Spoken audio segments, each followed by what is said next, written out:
Vamos iniciar mais uma aulinha de arte no eixo música. Vamos lá? Agora vamos falar do poder que a música exerce sobre a disposição e motivação para a guerra. Tambores e cornetas começaram a ser utilizados nos campos de batalha, ainda na antiguidade, para orientar e animar as tropas. Eram também usados para emitir sinais codificados. Você sabia? Os trompetes ajudaram os soldados do exército grego e romano a marchar em passo certo. No campo de batalha, o trompete dava ordem de ataque ou retirada aos soldados. Nos funerais militares, o toque de silêncio em homenagem ao morto é realizado pelo toque da corneta. Nos quartéis, no início da manhã, o toque da alvorada, como é chamado pelos militares, é dado pela corneta. Hoje, algumas bandas militares são famosas pela qualidade dos seus músicos. Outras ainda realizam evoluções ao tocarem durante desfiles. Procure saber um pouquinho mais, tá? Sobre essas bandas militares e a importância dos instrumentos musicais no período da guerra. Uma das coisas também que era muito comum na Idade Média era que durante os jogos que eram realizados nos castelos pelos reis, eles tinham o hábito de apresentar o cavaleiro que ia para aquela atividade de jogo, ele apresentava através de uma canção. E então, na verdade, a música, ela sempre fez parte da existência humana. Ela passou a ser utilizada de diferentes maneiras pela humanidade, fazendo com que isso passasse a ser motivador, tá? Na música clássica, um bom exemplo do tema guerra, usado nas composições, é a abertura 1812, do compositor Tchaikovsky. Essa obra foi escrita para comemorar a resistência das tropas russas à invasão do exército de Napoleão. A partitura inclui 16 tiros de canhão. Imagina como deve ser, né? Vamos ouvir essa música ou uma outra que sua professora tenha trazido? Eu vou colocar para vocês essa musiquinha. Vamos ouvir?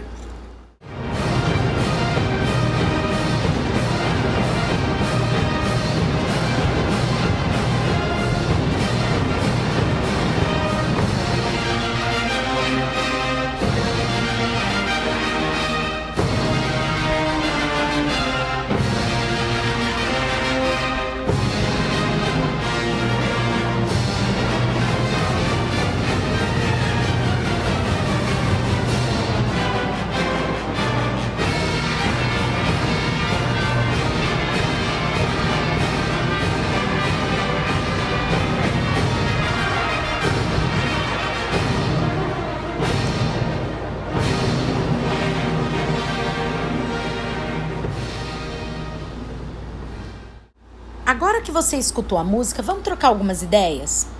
O que você imaginou ao ouvir essa música? O que você sentiu ao escutar essa música? Um trecho dela, né, na verdade. Então, pensa bem, quais são os elementos de uma música que estimulam a participar de uma competição?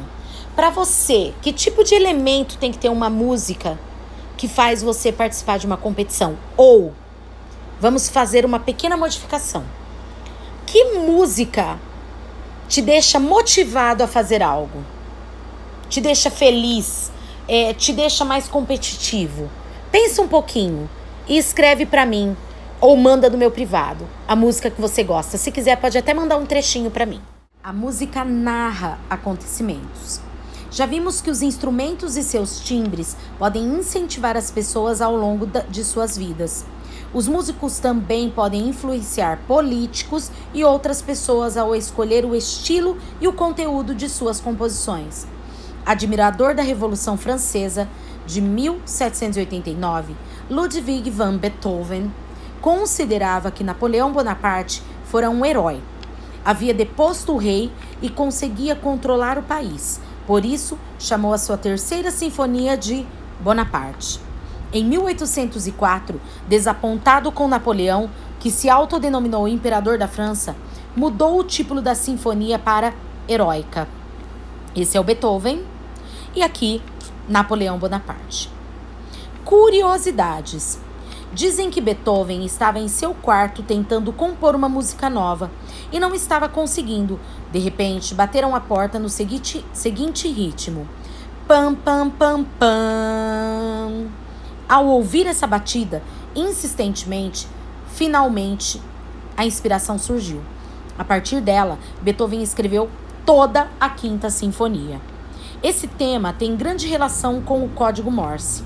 Durante a Segunda Guerra Mundial, os exércitos não podiam se comunicar abertamente, por isso usavam muitos códigos. Toda vez que os aliados ganhavam uma batalha, transmitiam pelo rádio a Quinta Sinfonia de Beethoven. Sabe por quê? Porque o ritmo do seu tema é formado por 3 sons curtos e um longo. Tá vendo aqui, ó? 3 pontinhos e um traço, que no código Morse representa a letra V, de vitória. Quando Beethoven escreveu essa sinfonia, encontrava-se num momento difícil de sua vida. Passava por desilusões amorosas e a surdez aumentava. Dizem até que os reflexos dessa fase da vida de vida estão presentes em todos os momentos da sinfonia. Uma das coisas mais engraçadas não, mas um tanto curiosas, é pensar que o Beethoven era uma pessoa que tinha uma deficiência, porque ele tinha uma surdez que foi se agravando no decorrer da sua vida, até chegar ao ponto dele não escutar absolutamente nada. Sabe como ele fazia para sentir as notas do piano? Ele deitava a cabeça sobre o instrumento e tocava. A vibração das cordas dentro do instrumento fazia com que ele entendesse aquilo que ele queria compor. Então, muitas vezes a gente se vê limitado. Mas olha por onde Beethoven, esse gênio da música, passou para conquistar tudo que ele conquistou. Certo? Claro que ele também não era flor que se cheirasse. Ele tinha muitas dificuldades por aí. O recado de Haydn. A Sinfonia do Adeus, de 1772, foi a maneira que o compositor Joseph Haydn encontrou para dizer ao príncipe húngaro Esterházy, não sei pronunciar esse nome, que precisava de férias. O príncipe havia cancelado as férias de verão da orquestra. Ao ouvir a peça, entretanto, entendeu o recado e os músicos recuperaram o seu direito às férias. Vamos ouvir esta sinfonia?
Música de protesto. Os autores da música folk rock dos anos 60 misturavam melodias folclóricas com guitarras elétricas e mensagens políticas. Nos Estados Unidos, Bob Dylan foi um dos cantores que compunham esse gênero de música. Na Inglaterra, foi John Lennon. No Brasil, as músicas de protesto surgiram durante a ditadura militar e diversos artistas compuseram e cantaram músicas desse gênero. Essas músicas, elas tinham a finalidade de despertar nas outras pessoas a necessidade de protestar contra aquilo que estava acontecendo. No Brasil, a ditadura militar, infelizmente, ela calou muitas pessoas. Houve a censura daquilo que o jornal podia apresentar ou não. Então, esses artistas utilizaram algumas artimanhas para mandar o recado deles, tá? E muitos deles tiveram problemas seríssimos por conta disso, por protestarem contra o regime. Alguns foram, inclusive, mortos, né? Alguns deles viraram vegetais, praticamente. Perderam todas as funções cerebrais devido a torturas. Mas a música deles perdura até hoje. Vamos saber mais? A década de 60 foi um período de acontecimentos revolucionários em todo o mundo. Assim, surgiram músicas cujas letras retratavam o que estava acontecendo e a insatisfação das pessoas. Diversos grupos musicais passaram a cantar esse tipo de música de protesto. Nessa época, o ritmo dominante era o rock, e a letra das canções retratava a rebelião dos jovens e os protestos sociais. Na Inglaterra, surgiram os Beatles e os Rolling Stones. No Brasil, o rock também se fez presente. O grande destaque era a Jovem Guarda, ao lado dos festivais da música e da Tropicália. Nessa época surgiu uma canção que protestava contra a guerra do Vietnã. Ela ficou famosa no mundo inteiro, inclusive no Brasil. Era uma composição do italiano Lúcio Dalla. C'era un ragazzo che come me amava i Beatles e Rolling Stones. Foi gravada pelos italianos Migliacci e depois por Gianni Morandi. Sua versão em português é interpretada pela banda de rock Os Incríveis e fez muito sucesso. Vamos conhecer a letra e depois cantá-la? Essa música é muito conhecida, tá, gente? Ela foi gravada também pelos Engenheiros do Havaí. Ela diz mais ou menos assim: era um garoto que, como eu, amava os Beatles e os Rolling Stones. Girava o mundo, sempre a cantar as coisas lindas da América. Não era belo, mas mesmo assim havia 1000 garotas afim. Cantava Help and Ticket to Ride, Oh Lady Jane Yesterday. Cantava Viva a Liberdade, mais uma carta sem esperar. Da sua guitarra o separou, fora chamado na América. Stop com Rolling Stones, stop com Beatles songs. Mandado foi ao Vietnã lutar com Vietcongs. Ratatatata, tatatatata, tatatatata, tatatatata, tatatatata, tatatatá, ratatatá. Era mais ou menos isso que ela cantava, tá? E essa música foi uma música de resistência e ficou conhecido justamente por esse jovem que foi pro Vietnã lutar uma guerra que muitas pessoas perderam a vida. Milhares de vietnamitas, milhares de americanos, entre tantos outros. E assim, essa música marcou uma geração daquela época, mas também marcou a minha, justamente pelo grupo Engenheiros do Havaí ter gravado ela. Você também pode tocar essa música na flauta. Vamos tentar? E aí, alguém tem habilidade para tocar na flauta? Eu não tenho. Bom, não tenho nem para cantar, né? Vocês tiveram uma pitadinha disso. Mas eu espero que vocês tenham se divertido nessa aula. Certo? Tá. A música evolui com a sociedade. Como assim? Vimos que a música de protesto estava relacionada a uma época da sociedade, os anos 60. Mas houve outras formas de protesto, em outras épocas, que tiveram seus próprios estilos de música. Vamos ouvir? A música que você acabou de ouvir chama-se Forrobodó, que também é o título de uma peça de teatro que a compositora Chiquinha Gonzaga musicou. Vamos conhecer um pouco mais sobre ela?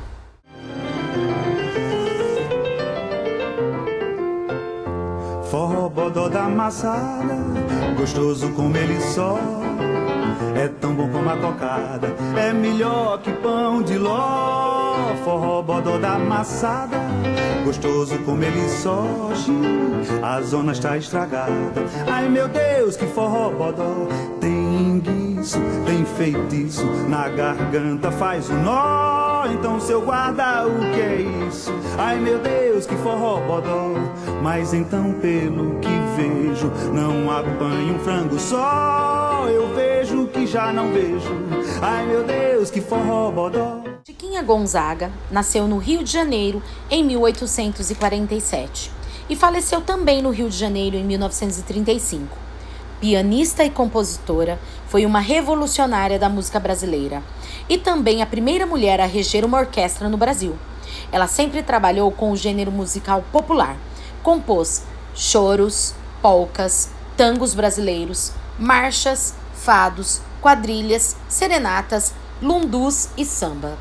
Uma incrível variedade de inventivos sons. A dança do lundu, Maurício Rugendas, 1835, esta gravura retrata parte do ambiente social no período do Brasil Império. Então dá para vocês verem que ainda estamos aqui, falando do período em que tínhamos escravos. Vocês estão vendo? Vamos continuar? Se você quiser saber mais sobre esta compositora, leia o livro Chiquinha Gonzaga, de Edinha Diniz. Faz parte da coleção Mestre das Músicas no Brasil, da editora Moderna. Chiquinha Gonzaga foi uma mulher muito à frente do seu tempo, porque naquela época em que ela viveu, mulher não podia fazer muitas coisas. E ela reger uma orquestra, esse foi um passo enorme. Para vocês terem uma ideia, mulheres não podiam nem votar. Então, Chiquinha Gonzaga, ela deu um passo muito grande, tá? Para a valorização da mulher. A mulher não podia, muitas delas estudavam, mas se tornavam donas de casa. Pouquíssimas mulheres tinham profissão. Muitas faziam mesmo, estudavam o básico para se tornarem do lar, ou seja, mãe de família. E Chiquinha Gonzaga não. Ela quis ir além do seu tempo. Ela era uma mulher muito à frente, muito moderna. Vamos refletir? Como um músico de hoje demonstra sua insatisfação com os acontecimentos da atualidade? Como que eles demonstram que eles estão descontentes? Porque hoje a maior parte das músicas são sertanejas, que vocês escutam, eu acredito, não sei. Mas muitas delas não falam de descontentamento. Mas existem aqueles que falam, sim. Às vezes falam da situação política que o país já se encontrou. Às vezes falam de mais igualdade, né? Então pensem aí um pouquinho. Que estilo de música você acha que retrata essa insatisfação? Pense e discuta com seus colegas. Pensa um pouquinho. Agora é com você mesmo, tá? Mas eu vou passar uma atividade um pouco diferente.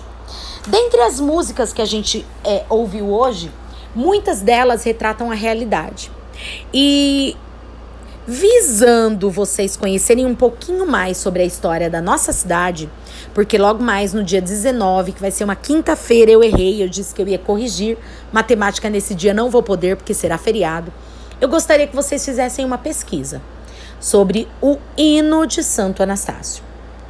Escutem e escutem, mas com uma atenção diferente. Não do piloto automático, eu já sei cantar decor. Eu quero que vocês ouçam o hino. Do que eles falam? Do que o hino fala? Ele fala da Santo Anastácio de hoje? Ou ele retrata uma Santo Anastácio antiga? Quem é o compositor? Quem são eles? Então faça uma pesquisa, coloque no envelope de provas que logo vocês vão receber. Ainda temos um tempinho ainda para receber. Mas quem é o compositor? O que essa música retrata? Quem compôs a música? Não só a letra, tá? Então, vá lá, faça uma pesquisa sobre o hino de Santo Anastácio, seus compositores, tanto da letra como da música, ok? Fecho a aula de música por aqui, finalizo com mais uma aulinha e em breve voltaremos com um pouco mais sobre a música no Brasil. Músicas, sim, que falam da realidade, mas músicas também que tocam o nosso coração.